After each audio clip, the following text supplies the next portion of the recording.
Hello students, welcome to Maths and Tamil channel. இன்னைக்கு நான் முக்கியமான டிப்ஸை எக்ஸாம் எழுத போகிற 10th standard 11th standard 12th standard அவங்களுக்கு ஸ்பெஷலாக மேத்ஸ் எக்ஸாமுக்காக ஒரு 7C டிப்ஸ் கொடுக்க போகிறேன். ஸ்டூடெண்ட்ஸ், உங்களுக்கு சந்தோஷமா? இந்த டிப்ஸை நீங்கள் கேட்கும்போது உங்களுக்கு இருக்க எக்ஸாம் ஃபியர், நிறைய பேருக்கு எக்ஸாம் ஃபியர் தான் இருக்கும் இல்லையா? இதை நீங்கள் நான் சொல்கிற டிப்ஸை நீங்கள் கேட்கும் போதே ஐயோ இவ்வளவு இருக்குதா, இதை நிச்சயமாக நான் கேட்டுட்டேன், நல்லது நான் கேட்டது நிச்சயம் நீங்கள் என்ன செய்வீங்க, ஃபீல் பண்ணுவீங்க. மேக்ஸிமம் உங்கள் எக்ஸாம் ஃபியரை இந்த 7C டிப்ஸ் உங்களை விட்டு நீக்கிறோம் ஸ்டூடெண்ட்ஸ். ஓகே, என்ன டிப்ஸ்லான்னு சொல்லி நம்ம பார்க்கலாமா? முக்கியமாக 10th 11th 12th standard maths exam எழுதுறீங்க இல்லையா, அவங்களுக்காக நான் இதை சொல்கிறேன். என்ன tips? Cancel, confident, careful, choose, correct, clear, com. மைண்டில் கூட வச்சுக்கோங்க.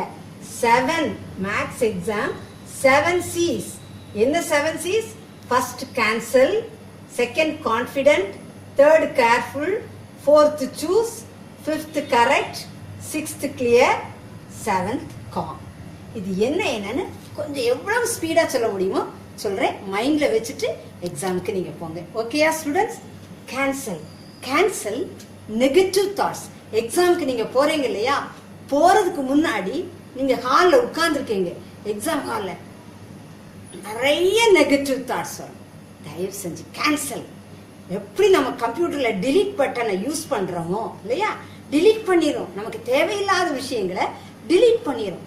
அதை மாதிரி மைண்ட் ரொம்ப முக்கியம். நம்ம எக்ஸாம் எழுத போகும்போது நம்ம மைண்ட் ரொம்ப முக்கியம். நெகட்டிவ் தாட்ஸ், நெகட்டிவ்னா எதிர்மறையான காரியங்கள், நம்ம படிக்காதது வருமோ, அப்படி பண்ணிடலாமா, ஐயோ இப்படி இருக்குமோ, கொஸ்டின் கஷ்டமாக தான் இருக்குமோ அப்படின்னு நெகட்டிவான தாட்ஸ் நமக்கு வரும் இல்லையா. அந்த நெகட்டிவ் தாட்ஸ் எல்லாம் உட்கார்ந்துருப்பீங்க இல்லையா, எக்ஸாம்ல உட்கார்ந்துருக்கும் போது நீங்க என்ன செய்யணும், நெகட்டிவ் தாட்ஸ் வரும்போது அந்த நெகட்டிவ் தாட்ஸ் எல்லாம் ஃபர்ஸ்ட் என்ன பண்ணிடணும், டிலீட். எல்லாத்தையும் என்ன செஞ்சிடணும், டிலீட் பண்ணிடணும். நெகட்டிவ் தாட்ஸ் மைண்ட்ல இல்லாதபடி நீங்க என்ன செஞ்சிடணும், ஃப்ரெஷ் ஆயிடணும். ஓகே, மைண்டை ஃப்ரெஷ் ஆக்கிக்கணும். Second confident. நெகட்டிவ் தாட்டை நம்ம என்ன செய்ய போறோம், நீக்கிட்டோம். நெகட்டிவ் தாட்ஸை நீக்கியாச்சு. அப்போ கான்ஃபிடென்ட் எதுல வரும்?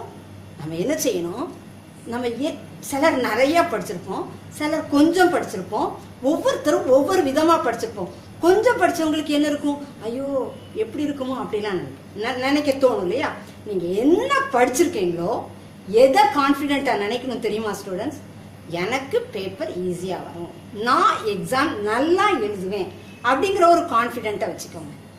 அப்படி ஒரு பாசிட்டிவ் கான்ஃபிடென்ட். அந்த நெகட்டிவ் தாட்ஸை நீக்கிட்டு கான்ஃபிடென்ட் எப்படி இருக்கணும், நீங்கள் இன்னும் கொஸ்டின் பேப்பரை பார்க்கல, ஓப்பன் பண்ணலை, அதுக்கு முன்னாடி என்ன நினச்சிக்கணும், நிச்சயமாக நான் எக்ஸாம் நல்லா எழுத போகிறேன், கொஸ்டின்ஸ்லாம் எனக்கு தெரிஞ்சது இருக்கும். அப்படி நீங்கள் நினச்சிங்கன்னா உங்களுக்கு எதுவுமே மறந்து போகாது. உங்களுக்கு என்ன செய்யாது, நீங்கள் படித்தது எதுவுமே மறந்து போகாது. அந்த கான்ஃபிடென்ட்டை நீங்கள் கொஸ்டின் பேப்பரை பார்க்கறதுக்கு முன்னாடி எக்ஸாம் காலில் கான்ஃபிடென்ட்டாக எனக்கு கொஸ்டின் பேப்பர் ஈஸியாக இருக்கும், கொஸ்டின் பேப்பரில் நான் நல்லா எல்லாமே எனக்கு தெரிஞ்சதாக இருக்கும் அப்படிங்கிற ஒரு கான்ஃபிடென்ட்டை நீங்கள் உருவாக்கிக்கோங்க. Careful. Read your question paper carefully.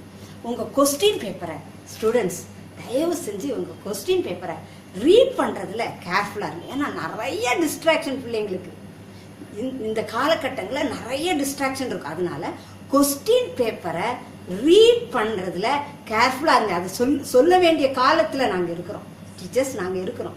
அதனால எந்த கொஸ்டின்ஸ் ஆனாலும் சரி, பார்ட் 1 ஆனாலும் சரி, பார்ட் 2 ஆனாலும் சரி, பார்ட் 3 ஆனாலும் சரி, பார்ட் 4 ஆனாலும், எந்த இதுனாலும் நீங்கள் என்ன செய்யணும் students, read the questions, read your question paper. ரொம்ப கொஸ்டின் பேப்பரில் இருக்க ஒவ்வொரு கொஸ்டின்ஸையும் ரொம்ப கேர்ஃபுல்லாக நீங்கள் ரீட் பண்ணணும். சூஸுக்கு 2 கொடுத்துருக்கேன். த கரெக்ட் ஒன் வேர்டுங்கிற சூஸ் வரும்போது கரெக்டானது நீங்கள் என்ன செய்யுங்க, சூஸ் பண்ணி எழுதுங்க. அப்புறம் சூஸ் த ஈஸியஸ்ட்.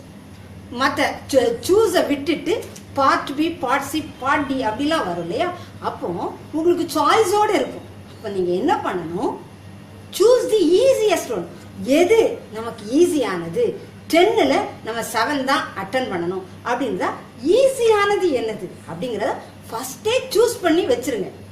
கொஞ்சம் எதை அவாய்ட் பண்ணால் ரொம்ப லென்த்தியாக வர சம்ஸை அவாய்ட் பண்ணலாம். அப்போ நமக்கு டைம் சேவ் ஆகும். Choose the easiest one. ஓகேயா ஸ்டூடெண்ட்ஸ்? சூஸ் கரெக்ட்னு எழுதியிருக்கேன்னா the write the question correctly in your answer sheet. Write the question correctly in your answer sheet. Answer sheet கொடுத்துருவாங்க. கொஸ்டின் பேப்பர் நம்மகிட்ட இருக்கும் இல்லையா? மேக்ஸ் எக்ஸாம் ரொம்ப முக்கியம். மேக்ஸ் எக்ஸாமில் கொஸ்டின் பேப்பரே வச்சுருப்போம், ஆன்சர் ஷீட்டையும் வச்சுருப்போம். கொஸ்டின் பேப்பரில் இருக்கிற அந்த கொஸ்டினை நம்ம எப்படி ஆன்சர் ஷீட்டில் எழுதுவோம் இல்லையா? எழுதும் போது கொஸ்டின் பேப்பரில் இருக்கிற கொஸ்டின்ஸை கரெக்டாக ஆன்சர் ஷீட்டில் எழுத மறக்காதீங்க. ஓகே, அதான் நான் எப்பவுமே சொல்லுவேன். ஒரு ப்ளஸ் கொஸ்டினில் இருந்துச்சுன்னா ஆன்சர் ஷீட்டில் மைனஸ்ன்னு எழுதுனா அந்த சம்மே தப்பாயிரும். ஒரு 6க்கு பதிலாக அதை ஒரு 5ன்னு போட்டுட்டோன்னா சம்மே மாறி போயிடும். அதனால கொஸ்டின் பேப்பரில் என்ன கொடுத்துருக்குறாங்களோ அதை நீங்கள் என்ன செய்யணும், கரெக்டாக உங்கள் ஆன்சர் ஷீட்டில் எழுதியிருக்கீங்கன்னா ஒரு தடவை நீங்கள் என்ன செஞ்சுக்கோங்க, கொஸ்டின் பேப்பர்லையும் உங்கள் ஆன்சர் ஷீட்லேயே வச்சு ஒரு தடவை ரெஃபர் பண்ணிக்கோங்க. ஓகே ஆமா, கண்டிப்பாக நீங்கள் அதை செய்யணும். Clear? Right the answers clearly. ஆன்சரை ஃபைனலாக எழுதுவீங்க. 2 மார்க்ஸோ 3 மார்க்ஸோ 5 மார்க்கோ நீங்கள் ஆன்சரை எழுதும் போது அங்கே இங்கே கரெக்ட் பண்ணுறவங்களுக்கு கண்டுபிடிக்க முடியாதபடி ஏதோ எழுதாதீங்க. நல்ல அழகாக ஒரு பாக்ஸ் போட்டு நல்லா அந்த ஆன்சரை கிளியராக நீங்கள் என்ன செஞ்சுருங்க, ஆன்சரை நீங்கள் எழுதிடுங்க. ஓகேயாமா? கடைசி காம்ங்கிறது be calm after finishing your exam. எக்ஸாம்லாம் எழுதி முடிச்சாச்சு இல்லையா? எழுதி முடிச்சதுக்கு அப்புறம் எக்ஸாம் ஹாலை விட்டு நம்ம வெளியே வந்துடுவோம். வீட்டில் போய் நீங்கள் என்ன செய்யாதீங்க, அது இப்படி இருக்கும் அப்படி இருக்கும் நீங்கள் தயவு செஞ்சு பார்க்காதீங்க. ஏன்னா நெக்ஸ்ட் எக்ஸாமுக்கு நீங்கள் என்ன செய்யணும், ப்ரிப்பேர் ஆகணும். அதனால எழுதுனதாகவே இருக்கட்டும். பிகாம் என்ன செஞ்சுக்க, கொஞ்சம் உங்கள் மைண்ட் என்ன செஞ்சுக்கோங்க ஸ்டூடெண்ட்ஸ், காமாக வச்சுக்கோங்க. இதுதான் 7C டிப்ஸ். நிச்சயமாக தமிழ்நாட்டில் 10th 11th 12th எக்ஸாம் எழுதுகிற எல்லா ஸ்டூடெண்ட்ஸ்க்கும் இந்த டிப்ஸ் நிச்சயம் யூஸ்ஃபுல்லாக இருக்கும். உங்களுக்கு இருக்க எக்ஸாம் ஃபியரை நிச்சயமாக நீக்கிரும் அப்படின்னு சொல்லி நான் நம்புகிறேன். எல்லாரும் நல்லா எழுதுங்க ஸ்டூடெண்ட்ஸ். All the best.